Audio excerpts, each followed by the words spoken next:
Mesdames et messieurs, bonsoir. Donc, Et bonsoir à notre les excellente jeunes partie là qui technique. étaient Bonsoir là, à vous, tous les mes auditeurs amis du là, Jacques Roger Show. soyez prêts pour la Ici, bagarre. c'est Tara. Nous sommes là encore ce soir pour parler de la Côte Soyez d'Ivoire. prêts pour la bagarre.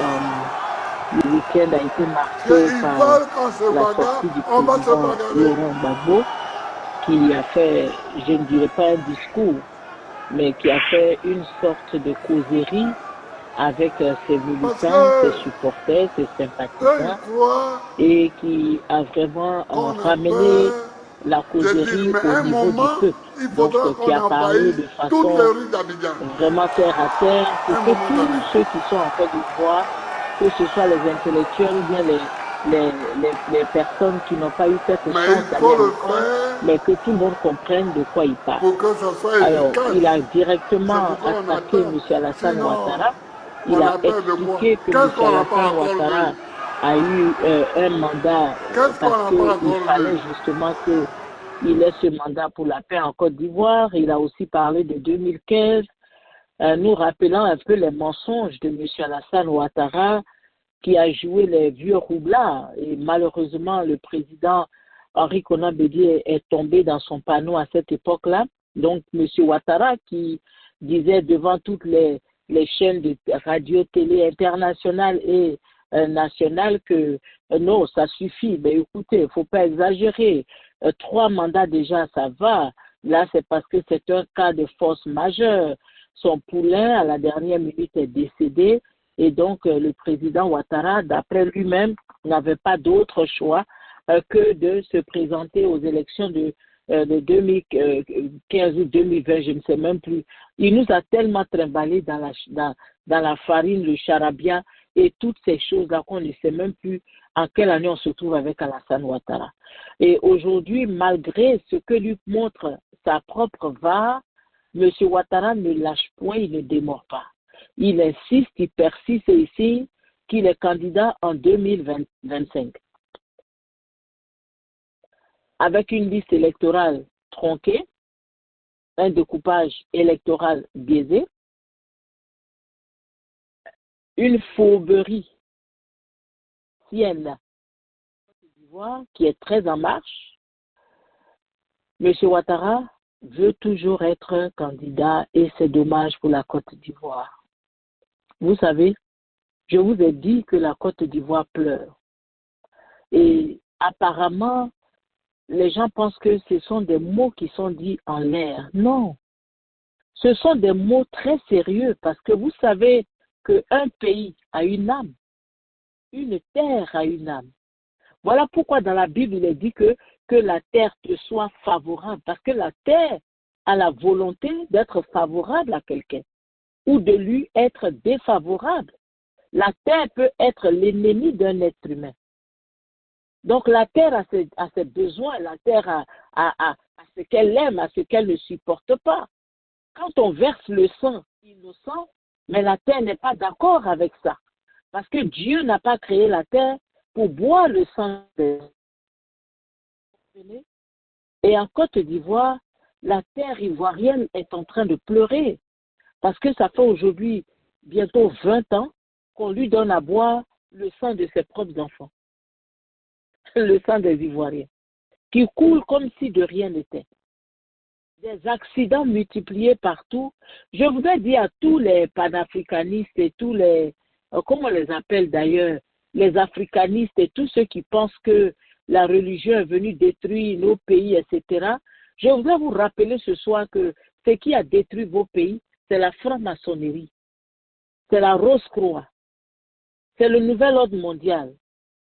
Parce que quand on fait entrer les présidents africains dans la franc-maçonnerie, comme ils sont très bêtes, ils pensent que ça va leur permettre de devenir des grands.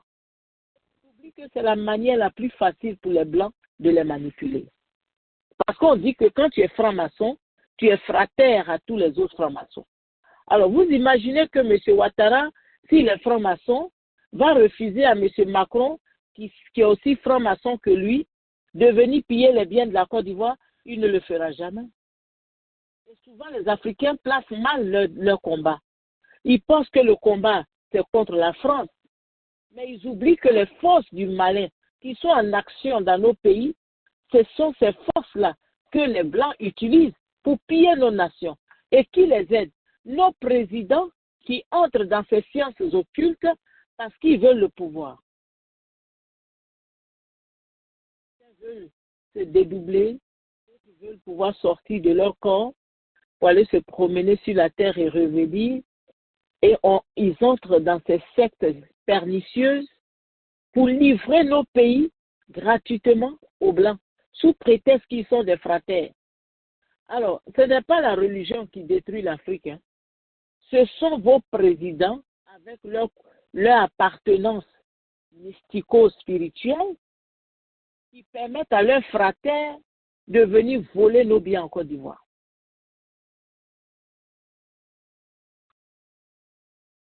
Vous savez, chez nous en Afrique, quand quelqu'un meurt, il devient un ange.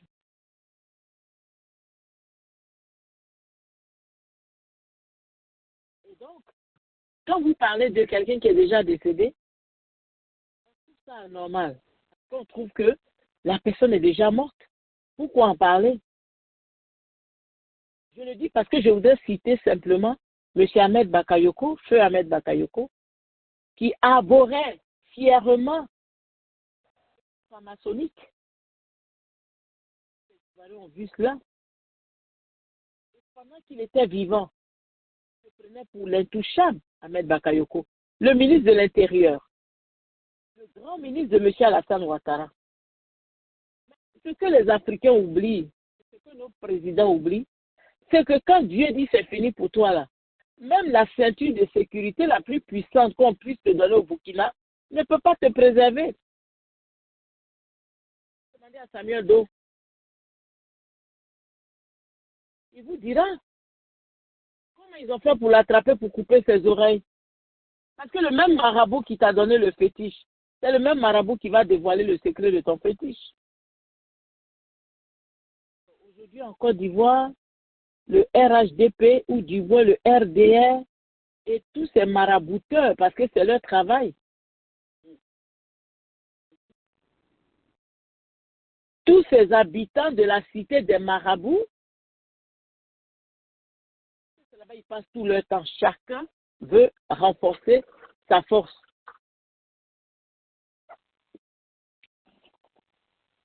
Donc, tous ces habitants de la cité des marabouts, ils sont intouchables. Ça ne va pas. Chez le marabout, sacrifie un mouton, sacrifie une vache, ou bien même une femme enceinte. Pour faire taire le peuple ivoirien. Mais aujourd'hui, on voit partout sur l'Internet des jeunes gens qui se lèvent. Il nous reste seulement l'étincelle. L'étincelle qui va enflammer la Côte d'Ivoire et qui va faire fuir M. Ouattara et toute sa clique. Personnellement, je le dis ici toujours, j'aime M. Alassane Ouattara. Je n'ai rien contre lui. Mais je n'aime pas ses actions. Moi, les actions de ceux qui l'entourent. Et de la politique qu'ils ont mise en place ces 15 dernières années en Côte d'Ivoire, créant une division visible entre le nord et le sud. M. Ouattara a dit qu'on ne voulait pas qu'il soit candidat parce qu'il est du nord. Mais aujourd'hui, Alassane Ouattara a créé un grand fossé entre les nordistes et les sudistes. Ça a donné l'impression aux nordistes qu'ils sont supérieurs aux sudistes. Il a donné l'impression aux nordistes qu'ils sont mieux que les sudistes de la Côte d'Ivoire. Donc, c'est-à-dire que maintenant, en Côte d'Ivoire, ce sont les djoulas de la valeur. Le prix est monté, quoi. Les djoulas qui ont la valeur. Si tu es djoula, on doit respecter ta vie. On doit te nommer. Même quand tu ne vaux rien et que tu étais le dernier de ta classe, on doit te nommer. Ça, c'est le pouvoir Ouattara. Tous les djoulas ont droit de citer en Côte d'Ivoire. Mais les Ivoiriens, hum, hum, la Côte d'Ivoire n'est pas à eux. Je voudrais simplement ce soir dire que nous sommes très heureux de voir l'opposition se réveiller avec M. Alassane Ouattara. S'il ne se réveille pas contre Ouattara, ça ne va pas avancer. Aujourd'hui, l'opposition se réveille avec M. Gbagbo, s'il vous plaît. Le lapsus. L'opposition se réveille avec le PDCI RDA. C'est le mot d'ordre depuis la sortie de la liste électorale et qui continue. Nous avons vu cette grande sortie, cette marée humaine qui a manifesté à Daoukro et nous espérons que cette marée va augmenter quand ils vont arriver à Abidjan avec tous les militants du PPACI, tous les militants de la CAP réunis et on verra ce qui va arriver. C'est très important. Oui, c'est très important. Nous avons besoin d'un réveil. Réveil des Ivoiriens. Ils sont d'accord que trop, c'est trop. Entre parenthèses, je voudrais dire au conseiller de M. Laurent Gbagbo, de dire à M. Laurent Gbagbo qu'il n'a pas besoin d'être terre à terre pour que nous le comprenions. Parce que M. Laurent Gbagbo ne peut pas dans des palabres de poubelle avec M. Alassane Ouattara. Son discours, c'est vrai, est un discours guerrier, si on peut l'appeler ainsi. Mais son discours, c'était un discours un peu trop terre à terre. C'est mon avis. Certains peuvent me dire non. Je sais que tout à l'heure, M. Adjaï va pouvoir nous expliquer. Mais je trouve que c'était un discours trop léger. Nous sommes à une étape où M. Laurent Gbagbo doit taper sur la table. Et non pas faire rire les gens. Il n'a plus le temps de rire. Hein.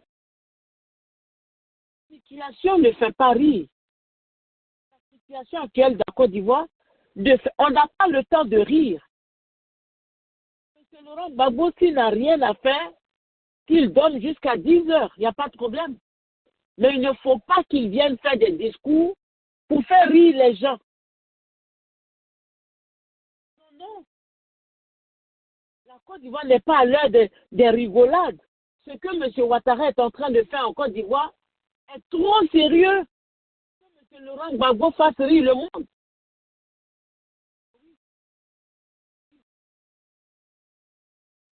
Sérieux. C'est plus que sérieux. Ce pays est à un tournant très, très important de son histoire. Nous voulons reprendre notre pays des mains de tous les boyarodiens.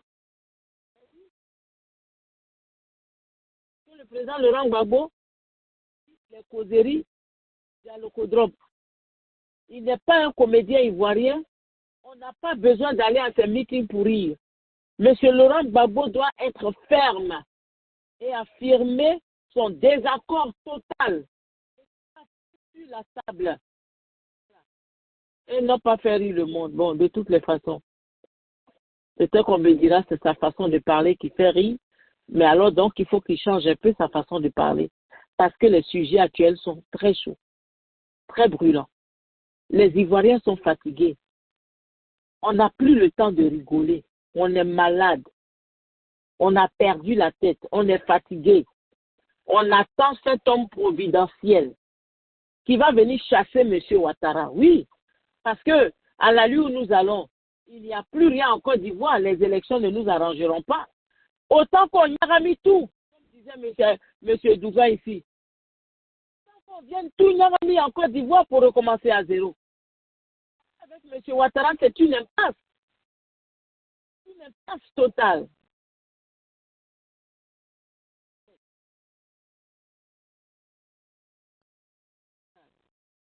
Eux tous, ils s'en fichent. Vous voyez leur dédain pour les Ivoiriens. Vous voyez leur orgueil. Comment ils sont hautains. Le m'en foutisme des Ivoiriens. Ils font n'importe quoi, ils s'en fichent parce qu'ils se disent qu'il n'y a rien au pays. Leurs marabouts sont trop forts. Tous les moutons qu'on a commencé à tuer depuis 2000 pour M. Ouattara sont trop puissants. C'est ce qu'ils se disent. Mais il est temps que les Ivoiriens se lèvent. Il est temps que les Ivoiriens se lèvent. Mesdames et messieurs, bonsoir. Je ne sais pas si je suis seule ou si mes panélistes sont là. Est-ce que M. Adjei est là?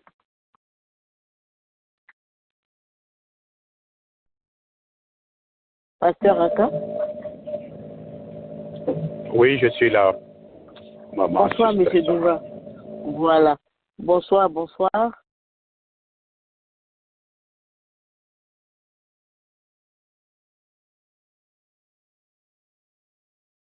Voilà.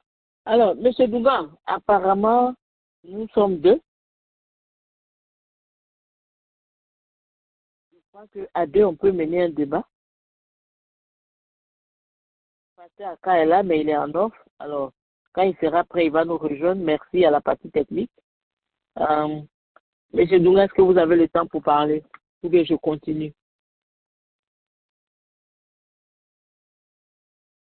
Très bien. Nous apprécions les sorties du PDCI RDA. Le PDCI qui est sorti pour annoncer qu'ils allaient combattre. Ils allaient lutter pour leurs droits. Et on a vu cette manifestation à laquelle ils ont participé. Nous espérons seulement que la prochaine manifestation sera encore plus impressionnante que celle qui vient de se passer.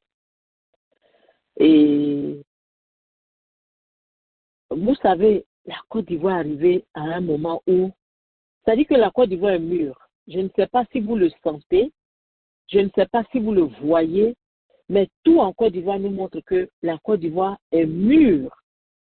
Elle est mûre pour un changement. La Côte d'Ivoire est mûre pour un recommencement, pour un renouvellement de tout.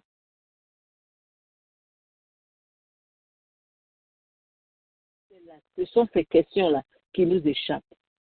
Sinon, nous voyons que tout ce qui se passe en Côte d'Ivoire, c'est la preuve que ce pays est prêt pour commencer dans une nouvelle direction. Beaucoup d'Ivoiriens sont convaincus que M. Ouattara ne sera pas le président de la Côte d'Ivoire en 2025. Comme ils disent chez eux, en islam. C'est comme ça ils disent, n'est-ce pas? Alors, beaucoup d'Ivoiriens le disent. Beaucoup répondent Inch'Allah. La dernière fois, j'ai vu un commentaire sur Facebook et ça m'a fait rire ce commentaire. Vous savez, les gens sont dans des religions, mais ils ne comprennent pas ce que Dieu demande de faire. 20 ans au pouvoir. Beaucoup de musulmans, pour ne pas dire certains musulmans, pensent que c'est parce que M. Alassane Ouattara est approuvé par Dieu. Mais nous savons, après avoir lu la parole de Dieu, il y a des rois qui n'ont pas été approuvés par Dieu. Il y a des rois que Dieu n'a pas approuvés, ou que Dieu a rejetés. Donc au départ, il les a approuvés, et puis vers la fin, il les a rejetés, vomis, à cause de leurs actes. Je ne pense pas. Dieu va approuver un pouvoir qui répand le sang. Je ne crois pas. Chacun croit ce qu'il veut, mais ce que nous savons, c'est que si nous restons dans le domaine politique, la Côte d'Ivoire, là, elle est prête pour un changement. La Côte d'Ivoire même crie au secours. Changement de régime, changement de régime, changement de régime. Je ne veux plus de ce régime. La Côte d'Ivoire même crie. Les enfants ivoiriens n'entendent pas. Le peuple n'entend pas. Ils sont très occupés à autre chose. Parce qu'on a voulu les mettre dans les distractions. On a créé des télévisions pour promouvoir la dépravation, les mensonges et les manipulations. Pour passer une certaine catégorie de jeunes gens en Côte d'Ivoire comme des personnes à succès. Alors qu'en fait, ce sont des personnes qu'on utilise pour distraire le peuple, pour pousser les jeunes à monter dans les bateaux sur l'eau. Ce sont des jeunes du Nord, ce sont toujours des Ivoiriens. Et ça ne devrait pas arriver. C'est indisable, ceux qui vous ont déventé, si vous apparaissez dans vos rêves, ils allaient vous dire de vous repentir. Parce que c'est là-bas que vous allez atterrir. Avant d'arriver là-bas, libérez la vie des Ivoiriens. Bonsoir, M. Adil.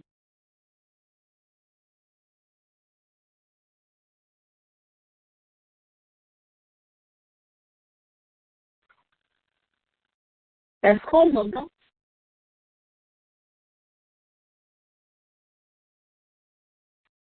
Est-ce que vous m'entendez, Jacques? Oui, oui, si ça on vous entend très bien. Merci. Bonsoir.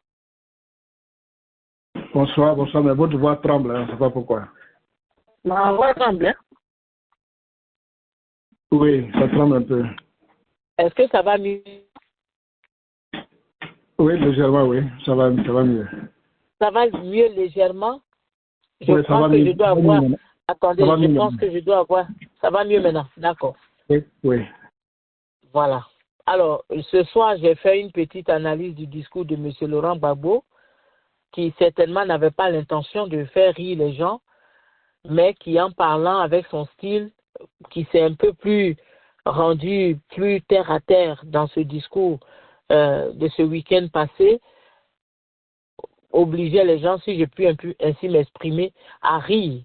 Et Sister Sarah n'est pas très d'accord avec ce système, parce que la Côte d'Ivoire est à la croisée des chemins. Je voudrais d'abord que... Est-ce que vous avez écouté M. Laurent Gbagbo, d'abord? Oui, Sister Sarah, je l'ai bien écouté. Alors, qu'est-ce que vous avez trouvé de positif dans ce qu'il a dit? Parce que moi, je l'ai écouté aussi. Hein. Qu'est-ce que vous avez trouvé de positif dans ce que M. Laurent Gbagbo a dit? Bon, quand je l'ai écouté, cette fois-ci, il a voulu être un peu ferme. Il faut dire que Laurent Gbagbo, il n'a pas trop dans le cœur de faire du mal à autrui. Vous vous souvenez, quand il y a eu le débat entre lui et Ouattara, Ouattara lui a profité de ça pour lui dire, oui, mais si tu as des preuves contre moi que j'ai été le chef de la rébellion, pourquoi tu ne les as pas envoyées?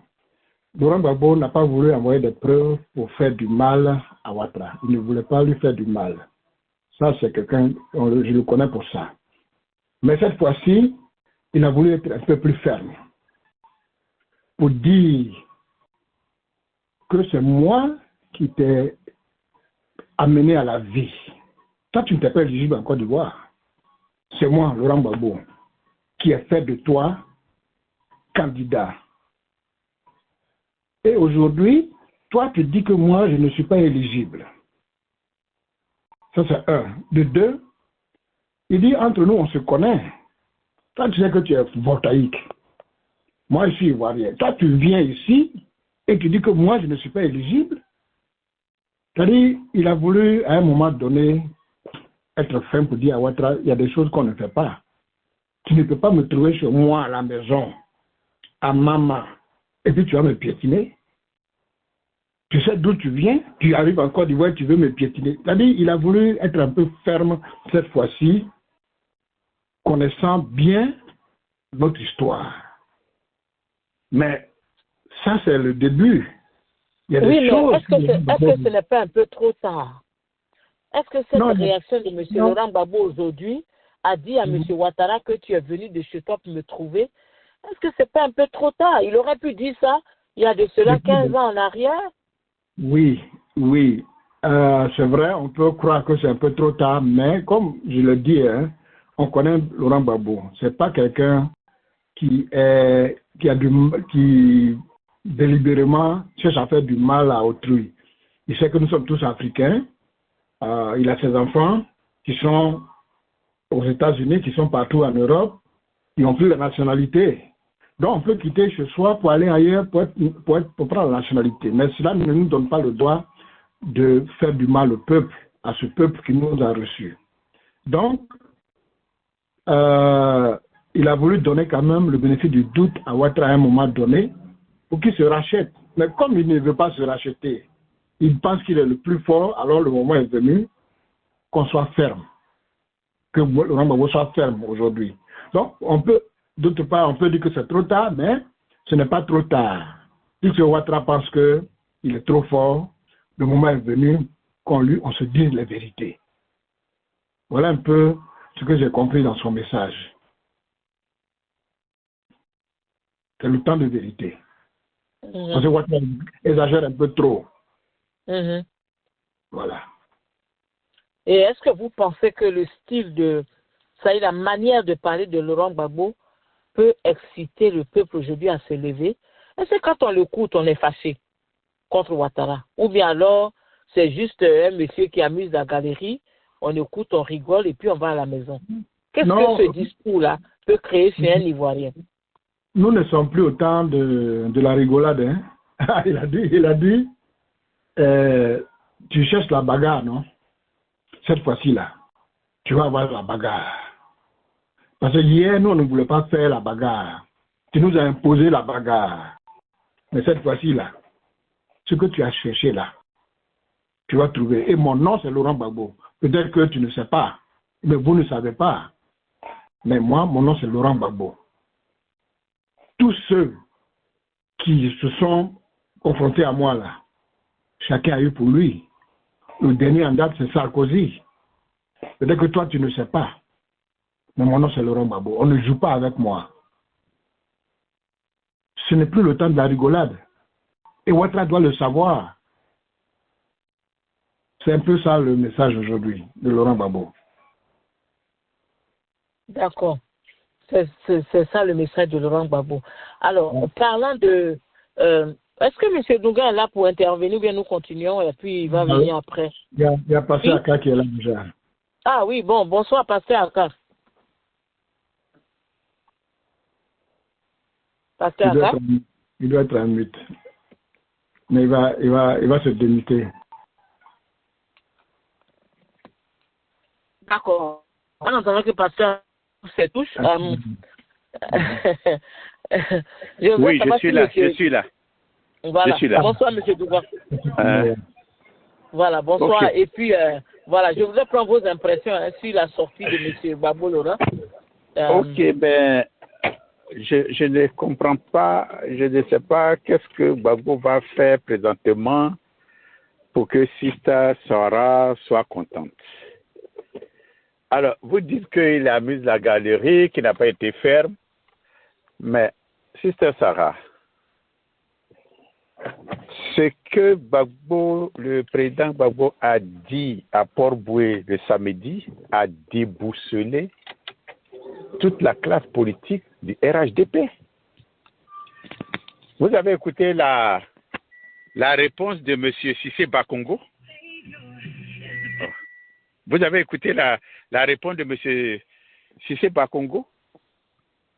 Cissé Bakongo est complètement dérouté. Ce qu'il disait, c'était, il s'était, comment s'appelle, on sentait qu'il était complètement dérouté. Parce que ce qu'il disait n'avait ni tête ni queue. Le président Laurent Gbagbo, c'est le discours qu'on attendait de Laurent Gbagbo.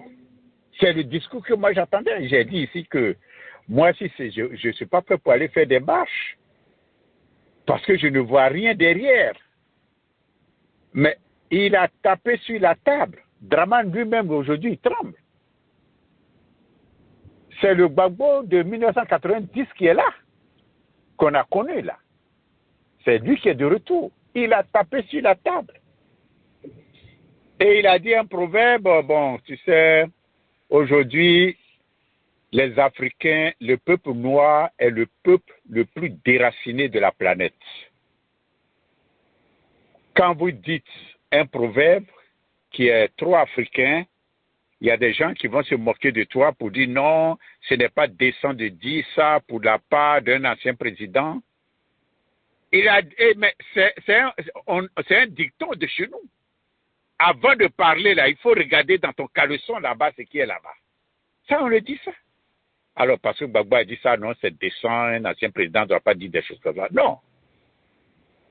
Il a tapé sur la table. Il a montré à, comment ça s'appelle, à Draman Ouattara, RHDP, qu'il est toujours le même Gbagbo. Et il a dit que si je suis là, que je ne dis rien, ce n'est pas parce que je ne veux rien dire. Le moment est arrivé, comme vous le dites, le moment est arrivé de taper sur la table. Et Gbagbo a tapé sur la table. Et il faut lui reconnaître ça, il faut lui dire merci. C'est ce que nous on attendait. Parce que nous on pensait qu'il allait rester, comment ça s'appelle, dans le calme là. Il a tapé sur la table. C'est Draman Ouattara. Si dans son caleçon là-bas, là, si dans son caleçon il y a quelque chose là, faut pas il va mettre le nom de Gbagbo sur la liste. Faut pas il va mettre le nom de Thiam sur la liste. Faut pas il va mettre le nom de Soro sur la liste. Faut pas il va mettre le nom des autres sur la liste. S'il dit dans son caleçon là, il a de grosses testicules là, testicules de bélier là, ou bien de cheval là, faut pas il va mettre leur nom. Mais bon, c'est très clair. Il a tapé sur la table. Et il a donné son histoire. Allez-y écouter Cissé Bakongo. Il n'avait rien à dire. Il n'avait rien à dire. Il racontait du n'importe quoi. Parce qu'au RADP aujourd'hui, il n'y a pas d'homme de valeur. Il n'y a pas d'homme de valeur. Ça n'existe pas au RHDP. Ce sont des truands. Ce sont des faux types qui parlent. Toi, si c'est Bakongo, aujourd'hui, tu peux parler. Toi qui as dit que Draman Ouattara n'allait pas se présenter pour un troisième mandat, parce que la Constitution lui interdisait. Et c'est toi aujourd'hui qui vas venir parler de quatrième mandat. Même quand on est fou, on ne marche pas pour tomber dans un trou. Vous avez vu un fou marcher, tomber dans un trou? Non. Il n'y a que les bêtes qui marchent pour tomber dans un trou.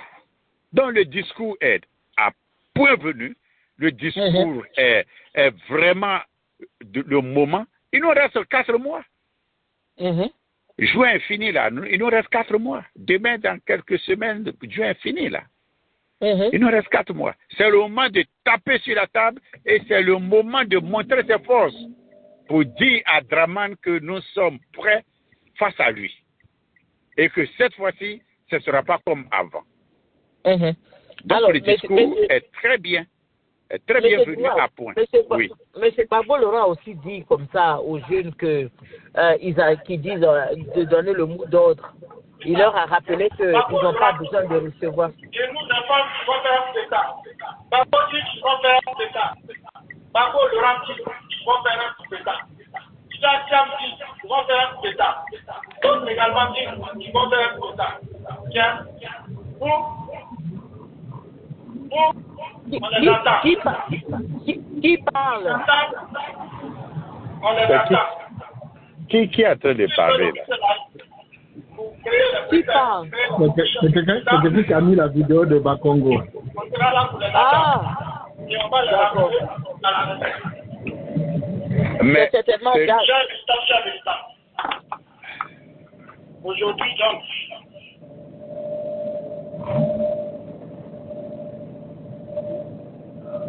Je pense qu'on peut continuer. Mais, oui. Voilà, M. Dunga, j'étais en train de dire que le président Gbagbo a fait un reproche à la jeunesse parce que il disait comme ça qu'ils sont tout le temps en train de dire on attend un mot d'ordre, donner le mot d'ordre.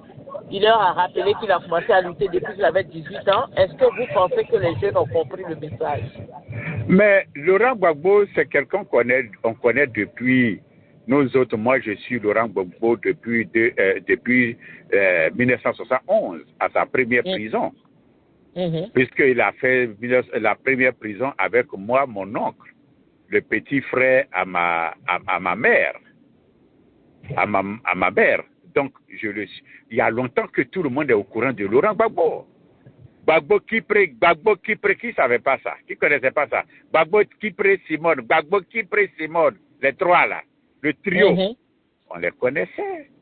Et Gbagbo a toujours la verge. Il sait s'adresser à son public. Vous dites qu'il fait rire, mais si c'est Sarah, quand vous allez à un meeting, vous n'allez pas... il y a des moments de détente pour faire digresser un peu les gens. Tu ne vas pas mettre les gens tout le temps sous l'émotion ou bien sous la peur, la crainte. Sous tension, merci maman. Donc de temps en temps, il faut dire des choses pour, comment ça s'appelle, détendre l'atmosphère. Pour détendre l'atmosphère, voilà. Oui, et Gbagbo, il s'est manié, il s'est allié, comment ça s'appelle, la fermeté et la douceur. Et c'est ce qu'il a fait à son meeting. Et les Ivoiriens ont compris. Les Ivoiriens ont compris. Le RLDP aujourd'hui est boussolé, comment ça s'appelle, déboussolé. Vous savez pourquoi Thiam ne rentre pas? Parce que Draman Ouattara ne veut pas voir Thiam rentrer. Draman Ouattara ne veut pas voir Thiam rentrer. Draman Ouattara veut maintenir Thiam en exil en France. Il menace ouvertement Thiam. Et je vais vous dire un secret que je viens d'apprendre. Monsieur Macron ne roule pas pour Thiam. Non. Monsieur Macron roule pour Draman. Tout ce que Draman fait, c'est Macron qui lui impose. Parce que la situation est tellement grave. Ne vous amusez pas, nous allons à la guerre mondiale. Hein. D'ici fin janvier, d'ici fin décembre, il y a beaucoup de choses qui vont se passer. Il ne faut pas perdre, il faut pas perdre, il faut pas jouer sur les sentiments d'amitié avec Thiam. Et Thiam va être président, et puis demain on va perdre la Côte d'Ivoire. La Côte d'Ivoire, c'est la capitale économique de l'AOF en Afrique occidentale, en Afrique de l'Ouest. Dakar est la capitale politique, et Abidjan, c'est à Côte d'Ivoire, Sénégal, c'est la capitale politique, et Côte d'Ivoire, c'est la capitale économique. Si on perd, si la France perd la Côte d'Ivoire, mais c'est toute l'Europe qui perd l'Afrique. C'est ça le problème. Donc, M. Macron, aujourd'hui où je vous parle, Macron supporte 100% Draman Ouattara. Et l'ambassadeur de Macron en France, en Côte d'Ivoire, supporte 100% Draman Ouattara. Ça, il n'y a rien à redire, à contredire cela. Deuxièmement, monsieur Thiam est supporté par les autres présidents de l'Europe. Ils ont la caution de monsieur Thiam. Et qu'est-ce que Macron fait? Macron passe par des personnes intermédiaires pour convaincre M. Thiam de ne pas se présenter en 2025 et qu'il est encore jeune pour se présenter en 2030. En ce moment-là, ils auront donné 5 ans, il aura donné 5 ans à Draman Ouattara pour boucler totalement la Côte d'Ivoire, mains et pieds liés, et quand, quel que soit le président qui va venir, la Côte d'Ivoire est liée, de la tête aux pieds à la France. Voici ce qui se passe aujourd'hui. Voici ce qui se passe aujourd'hui. Mais Laurent Gbagbo est sorti de ses gonds. Il leur a craché la vérité. Vous allez me trouver sur notre chemin. Votre chemin. Nous sommes des Ivoiriens, vous ne pouvez pas venir définitivement nous piétiner. Quand Draman Ouattara venait en Côte d'Ivoire, Gbagbo a fait combien de fois la politique, a fait combien de fois la prison? On ne peut même pas compter combien de fois Gbagbo a fait la prison avant que Draman Ouattara n'arrive en 88 et être Premier ministre en 90. C'est ce Laurent Gbagbo là qu'aujourd'hui on veut piétiner. On veut lui-même arracher le simple droit citoyen, c'est-à-dire voter. C'est ça. Donc le discours de Laurent Gbagbo est très bienvenu. Nous l'apprécions et nous sommes prêts à mener son combat. Draman Ouattara nous a lancé la bataille. Draman Ouattara nous a donné le premier coup de poing. Nous allons répliquer. Mais il faut savoir, et Gbagbo a dit, quand quelqu'un t'a giflé, ce n'est pas dans l'impressionnement, il faut aller gifler aussi la personne. Il faut calculer où tu vas lui donner le point. Oui, et c'est un chaos que nous allons faire à Draman Ouattara. On n'a pas besoin de faire un coup d'État. Draman Ouattara partira de lui-même de la Côte d'Ivoire. Merci. Merci, M. Adjei. Mais oui, c'est clair. C'est clair. Laurent Gbagbo, cette fois-ci-là, il a décidé d'être ferme parce qu'on l'attendait depuis là. Et je crois que le moment est venu pour qu'on dise la vérité à Draman Ouattara.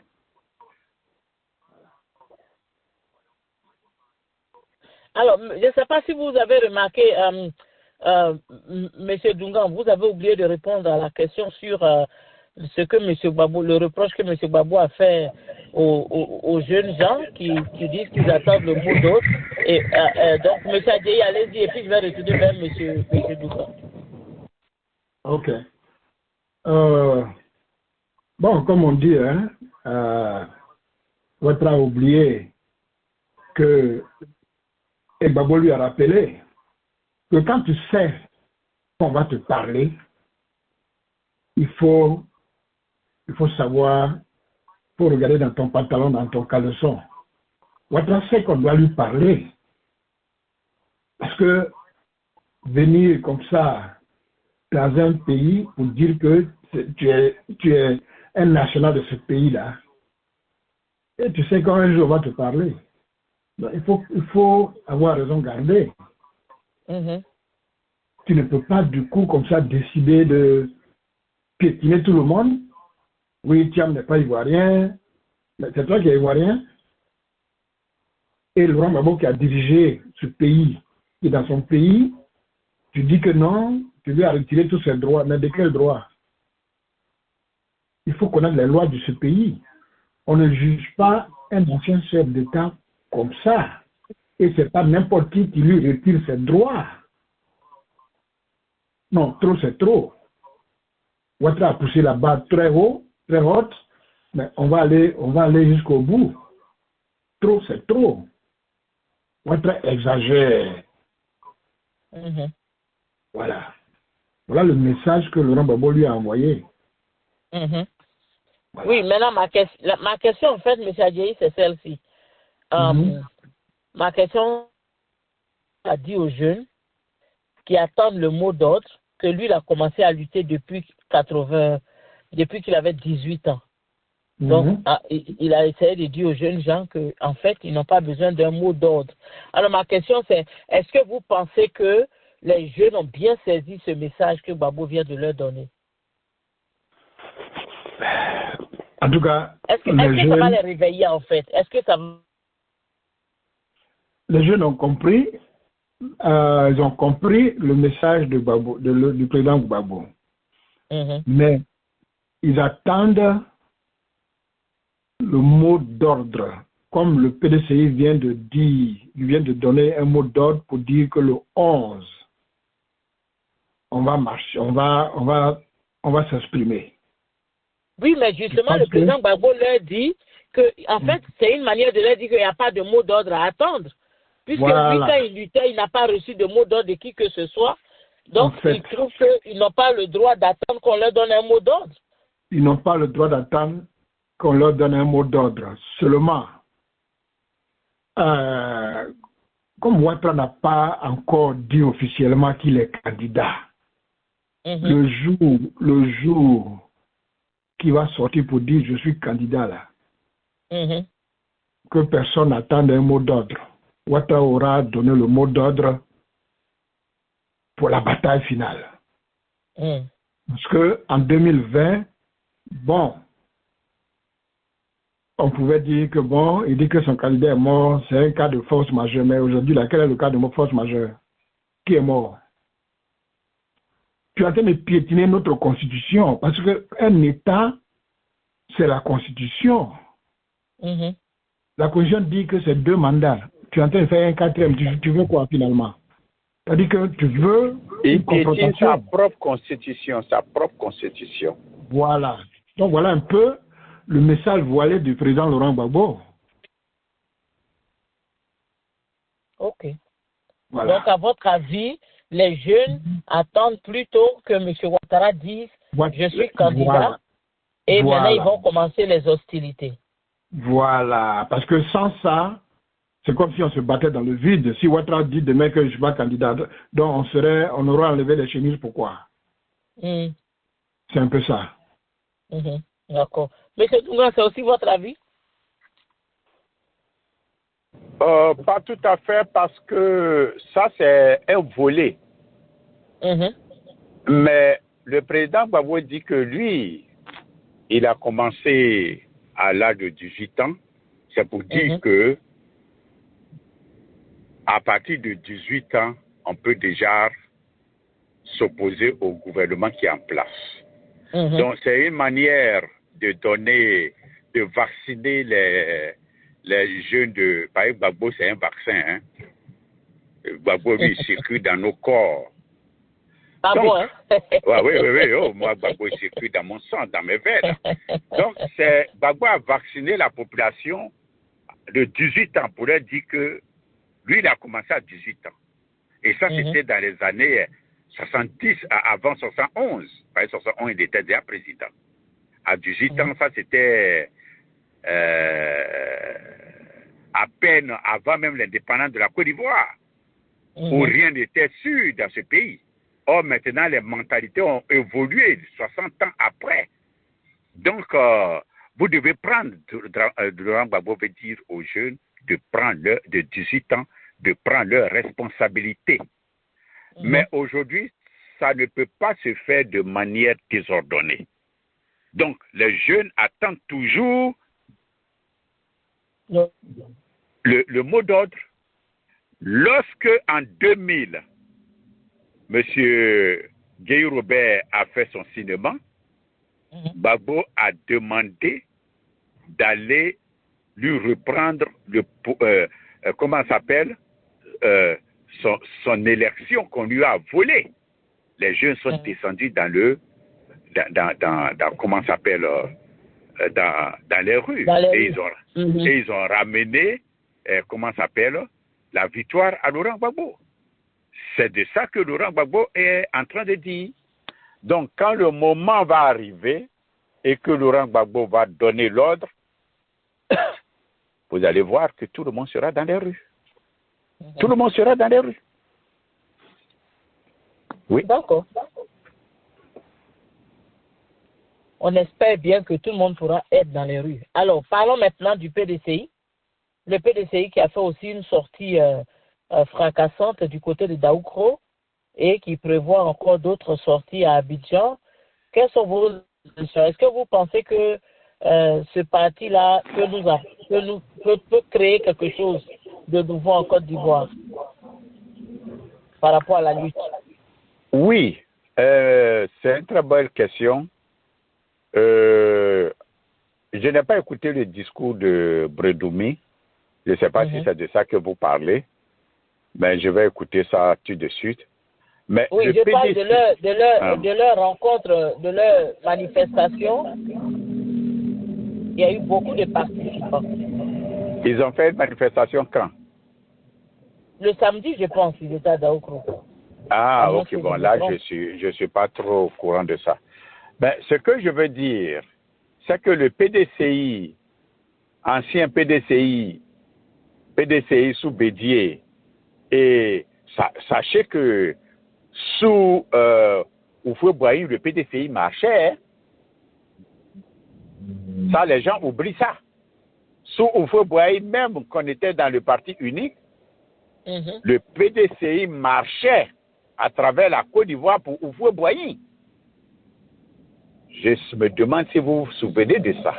Dans les années 80, où Houphouët-Boigny s'est levé pour dire qu'il n'allait pas être candidat, bon, il a fait circuler un truc. Mais les gens marchaient dans toute la Côte d'Ivoire pour demander à Houphouët-Boigny de continuer.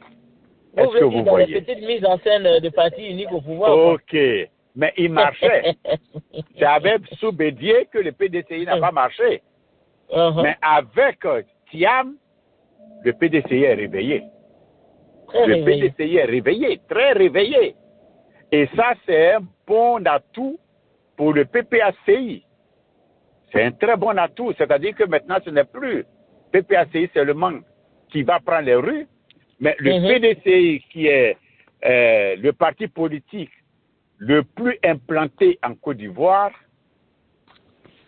qui s'ajoute à la marche, ça prend de l'ampleur. Donc, c'est une très bonne chose. Donc, le PDCI de Thiam d'aujourd'hui, là, ce n'est plus le PDCI. Le PDCI aussi a trop souffert dans cette histoire-là. Elle a été malmenée par, comment ça s'appelle, le RHDP.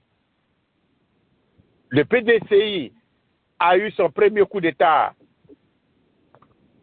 avec, comment ça s'appelle, a subi son premier coup d'État avec Draman Ouattara, le RDR, et avec le RHDP, les accords tacites qui se sont liés entre eux, le RHDP n'a pas respecté. Et aujourd'hui, tout le monde sait que c'est le RHDP qui a tué M. Konan Bédié. Le RDR, c'est le RHDP. C'est le RDR. Donc, Konan Bédié pouvait toujours continuer à vivre aujourd'hui. Et pourquoi pas? Donc, le PDCI voit que avec Thiam, il est à la portée du pouvoir.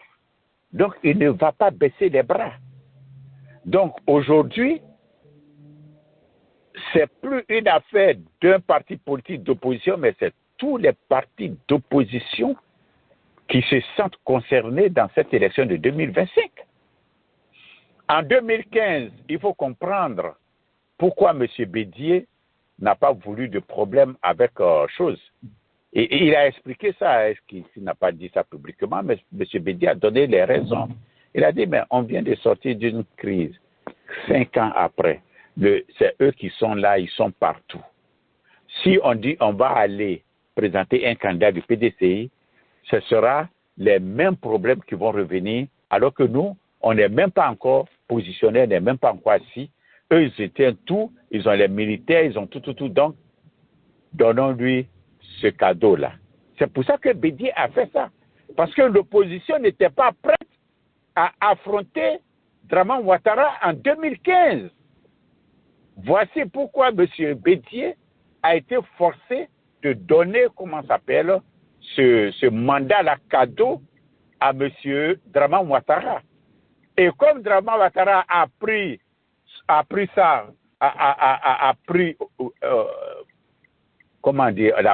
goût à ce jeu-là, il est venu s'imposer en 2020. Et on connaît la suite. Mais 2025 ne peut pas être comme 2020, ni 2015. Ça, Draman Ouattara le sait très bien. Et aujourd'hui, si quelque chose pète en Côte d'Ivoire, je ne sais même pas si Macron pourra recevoir Draman Ouattara. Je ne sais pas si Macron pourra recevoir Draman Ouattara. Ça, je vous le dis. Si ça pète en Côte d'Ivoire, je vous le dis, Macron ne pourra pas recevoir Draman Ouattara et sa famille en France, je vous le dis. La France a fait ça avec Mobutu. La France a refusé de recevoir Mobutu. La France a refusé de recevoir Omar Bongo. Où ils vont aller se cacher là, ils n'ont qu'à chercher fort. Hein. Moi, je vous dis. Parce qu'aujourd'hui, en Europe... Le plus récent, c'est Macky Sall, n'est-ce pas? Ok. Le plus récent, Macky Sall. Il a dit se cacher au Maroc. Peut-être que c'est là-bas que Draman Ouattara va aller se retrouver. Mais on va le trouver là-bas. Il y a aussi Blaise Compaoré. Mais Blaise Compaoré, lui, il est assis en Côte d'Ivoire depuis son départ. Ouais. Ok. Donc, aujourd'hui, les Ivoiriens sont très déterminés et je suis très content de la position du PDCI-RDA. C'est pour ça que je ne fais pas de cadeau à Bion, je ne fais pas de cadeau à Guikaoué. Valérie Yapoué n'est rien, elle ne sera rien dans ce pays-là. Donc, moi, je ne parle pas des gens qui ne seront rien dans ce pays-là. Merci. Merci, M. Dunga. Alors, M. Adjaye, vous voulez rebondir sur ce que M. Dunga a dit ou bien? Bon, la France, c'est comme des chiens qui ne changent pas sa façon de s'asseoir. Elle compte sur des gens comme notamment Ouattara pour pouvoir... D'ailleurs, vous parlez de la France. On a vu que M. Macron, on a écouté l'élément tout à l'heure, M. Macron, en 2015, avait expliqué qu'il ne voulait pas que M. Ouattara soit candidat à nouveau, mais comme M. Ouattara dit que c'est un cas de force majeure, donc voilà, mais cette fois-ci, M. Macron n'est pas encore sorti pour donner son point de vue sur la candidature de M. Ouattara, ou bien alors est-ce que vous pensez que éventuellement, il va sortir quand M. Ouattara va annoncer sa candidature pour dire qu'il n'est pas d'accord? Non, Macron sait que les Ivoiriens en ont marre. Et Macron sait comment il a été chassé au Mali, au Burkina et au Niger. Et donc, il sait qu'éventuellement, il sera chassé en Côte d'Ivoire. Donc, il ne peut plus prendre cette chance-là, s'amuser à dire qu'il supporte Ouattara, parce qu'il sait que c'est la fin de Ouattara. Et donc,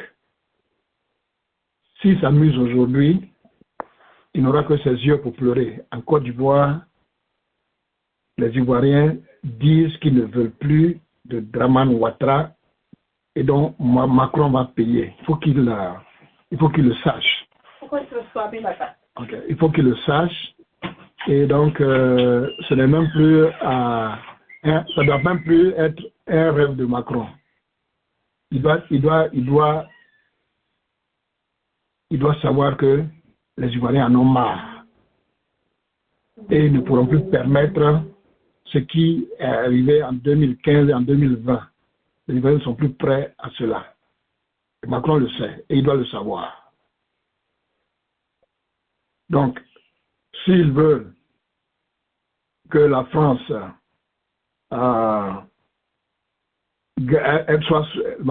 si la France sait qu'elle est souveraine, elle doit aussi savoir que les autres pays aspirent à leur souveraineté.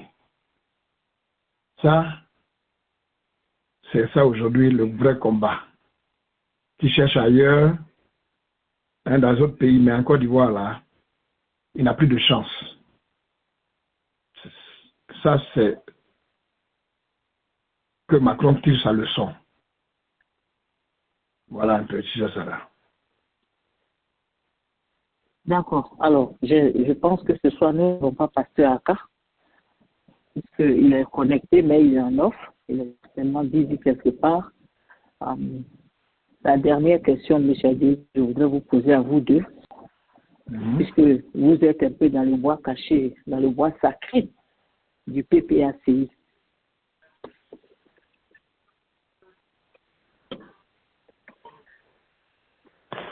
Ouais. Quels sont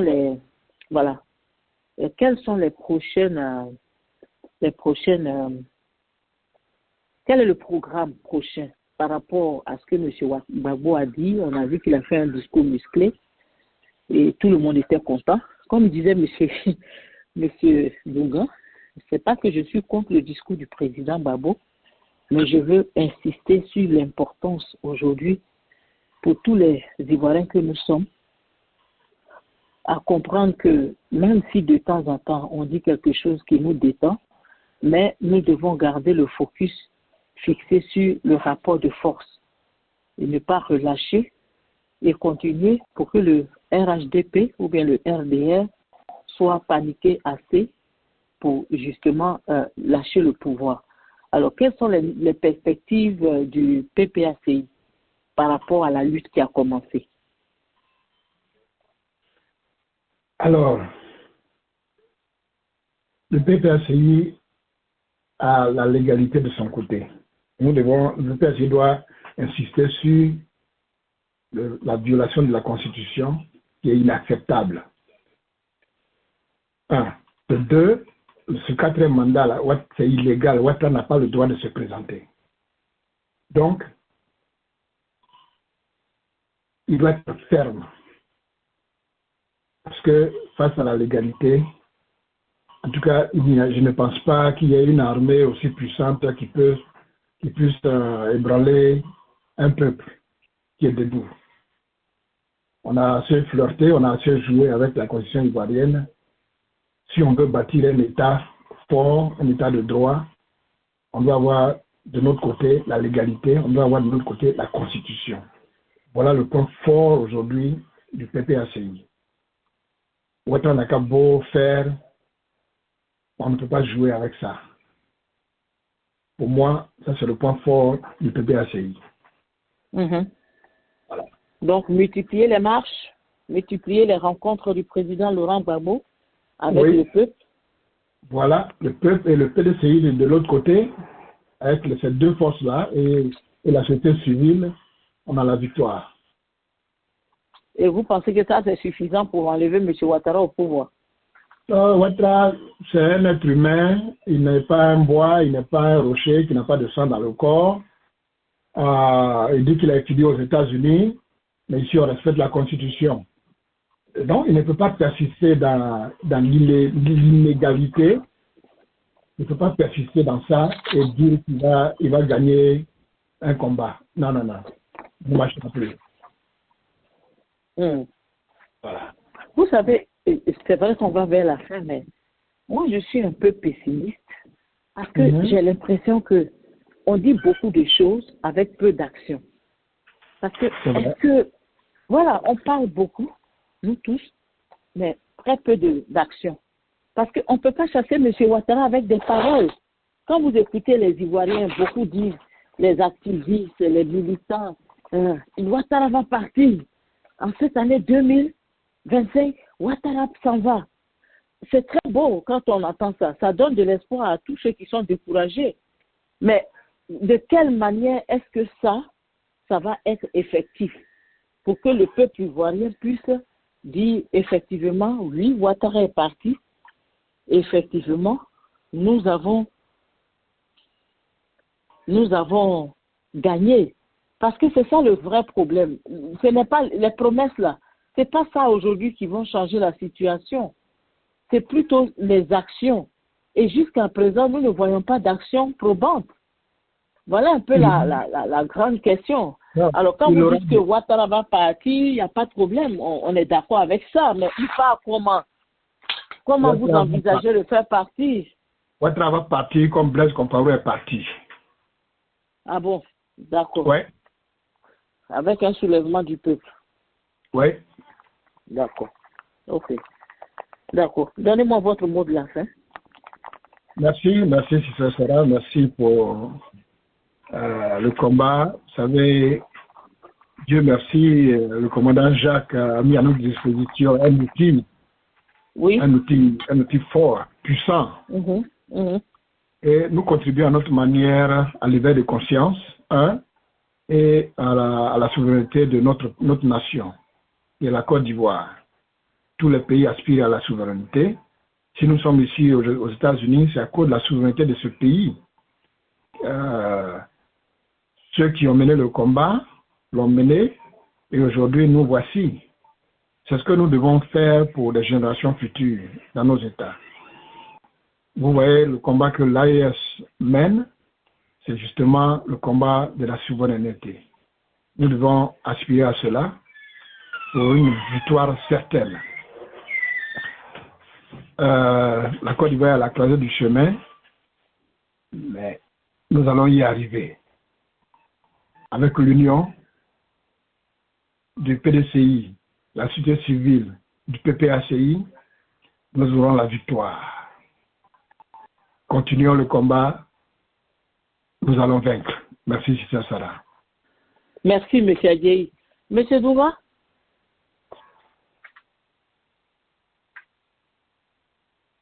M. Douma? Oui, je suis là, merci. Ce que je voudrais dire... Oui, allez-y. Je voudrais juste vous rappeler ma dernière question à M. Adjei. Comment est-ce que ça va se concrétiser, ces promesses que M. Ouattara va partir? Oui, j'ai dit la dernière fois et je maintiens, il n'y aura pas d'élection et il n'y aura pas de 4e mandat. C'est tout. On aura une transition où on va remettre les pendules à l'heure. On va réinventer une nouvelle Côte d'Ivoire. On a erré dans le désert pendant combien d'années? Depuis 1993 jusqu'à aujourd'hui, ça fait combien d'années? On a erré dans ce désert, on a appris beaucoup de choses. On a été mordu par des scorpions et par des croutales. Les croutales, ce sont des vipères cornues du désert, du Sahara. Donc, on a vu beaucoup de choses et on va passer par une transition. Dramane Ouattara lui-même, il va quitter le pouvoir, il va fuir le pouvoir. Dramane Ouattara va fuir le pouvoir. On va mettre une transition en place et puis pour que tout se passe normalement, réinventer une nouvelle Côte d'Ivoire et puis la Côte d'Ivoire sera apaisée et définitivement la Côte d'Ivoire sera, comment on appelle, va prendre l'envol de son développement. C'est ce que je peux dire sur ça. Comment il va partir? On peut partir de 1001 manières. Je ne suis pas un devin, mais je sais que si Dramane Ouattara regarde dans son slip et il voit de grosses testicules, il n'a qu'à continuer ce qu'il est en train de faire. Il n'aura pas d'élection et il n'aura pas aussi de 4e mandat. Un point, un trait. Je le dis très bien. S'il trouve que dans son caleçon là-bas, il y a de grosses testicules et qu'il continue dans, dans cette voie-là, ce sera à ses risques et périls. Moi, parce qu'aujourd'hui, le vrai problème, c'est qu'on veut isoler Laurent Gbagbo. On veut isoler Laurent Gbagbo. Macron fait tout pour dissuader M. Thiam pour ne pas qu'il se présente, qu'il est jeune, qu'il a le temps en 2030. Et si Thiam désiste, ça va casser, l'élan de l'opposition en Côte d'Ivoire. Voici le problème. Mais il faut que Thiam sache que s'il a raté 2025, 2030, ce n'est pas pour lui. Je vous remercie. Voilà. Merci. Merci, M. Dungan. J'espère que le président Thiam comprendra. Vous savez, quand on s'engage dans une lutte, on ne s'engage pas par rapport à X ou Y, on s'engage parce qu'on pense que on peut servir son peuple. Et nous espérons que M. Thiam, dans son nombreux lobbyisme qu'il est en train de faire du côté de l'Europe là-bas, qu'il ne va pas entrer aussi dans des compromis bizarres qui vont se retourner contre lui plus tard et contre la Côte d'Ivoire. Parce que comme on le dit ici toujours, nous avons besoin d'un leader, mais un leader qui a une main de fer. Et la Côte d'Ivoire n'a plus besoin des leaders papa gâteau, papa gentil, papa doudou, non. La Côte d'Ivoire a besoin d'un leader ferme qui pourra mettre les Ivoiriens au pas en même temps que les étrangers sont mis au pas. Vous savez, quand vous nettoyez votre maison, il n'y a pas quelqu'un qui va rentrer chez vous pour mettre la merde, parce que quand la personne entre chez vous et qu'elle voit l'intérieur de votre maison, l'ordre que vous avez établi, la propreté, mais la personne ne peut même pas se permettre de toucher à vos affaires, encore moins de mettre de la saleté. Donc, la Côte d'Ivoire aujourd'hui, nous avons besoin d'un président qui va nous redresser nous-mêmes d'abord, nous libérer de la corruption, de l'amour de l'argent, des coups fourrés, des mensonges, de la malhonnêteté, en même temps qu'il oblige les étrangers, eux aussi, à justement obéir aux lois de notre pays.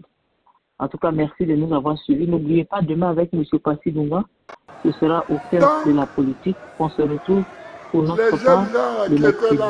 Bonsoir chez vous et à bientôt. Soyez prêts pour la bagarre. Et bonne fête de Pentecôte, parce que c'était hier dimanche. Voilà. Soyez prêts pour la bagarre. Ils veulent qu'on se bagarre, on va se bagarrer.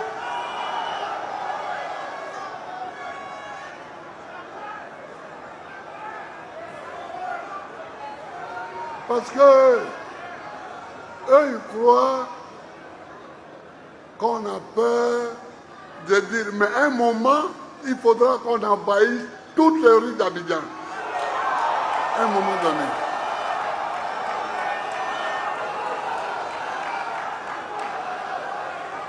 Mais il faut le faire pour que ça soit efficace. C'est pourquoi on attend. Sinon, on a peur de quoi? Qu'est-ce qu'on n'a pas encore vu? Qu'est-ce qu'on n'a pas encore vu?